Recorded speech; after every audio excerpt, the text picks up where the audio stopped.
नमस्कार विद्यार्थी मित्रांनो, आज आपण पाहणार आहोत पोलीस भरती संदर्भातील महत्त्वाची माहिती. तर ही माहिती आहे वयवाढी संदर्भातील. माननीय मुख्यमंत्री देवेंद्र फडणवीस आणि गृहमंत्री यांना एक महत्त्वाचं पत्र पाठवण्यात आलेलं आहे. माननीय लोकसभा सदस्य ओमप्रकाश भूपाल सिंह उर्फ पवनराजे निंबाळकर 1/7/2025 रोजी हे पत्र पाठवण्यात आलेलं आहे. चला तर आपण पाहूया सविस्तर त्या पत्रामध्ये काय काय लिहिलेलं आहे. पत्रातील महत्त्वाचा विषय पहा.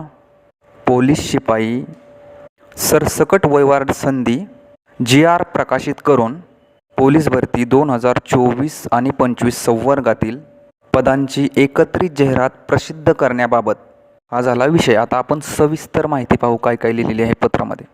उपरोक्त विषयान्वये विनंती की महाराष्ट्र राज्याच्या गृह विभागात सन 2024-25 या वर्षात पोलीस शिपायांची अनेक पदे रिक्त असून पोलीस भरती फॉर्म भरण्यास सुरुवात करण्याबाबत व सन 2024-25 वर्षातील भरती एकत्रित घेण्याबाबत तसेच पूर्वीच्या भरतीतील तांत्रिक कारणामुळे भरतीपासून वंचित राहिलेल्या उमेदवारांना वयवाढ संधी देण्याबाबत विनंती करण्यात आली आहे.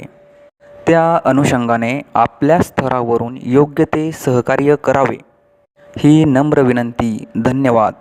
असं हे पत्र लिहिलेलं आहे विद्यार्थी मित्रांनो. निश्चितच या पत्रावरती माननीय गृहमंत्री आणि मुख्यमंत्री देवेंद्रजी फडणवीस विचार करून महत्त्वाचा निर्णय पोलीस भरती करणाऱ्या प्रत्येक विद्यार्थ्यांसाठी काढून आनंदाची बातमी लवकरच देतील.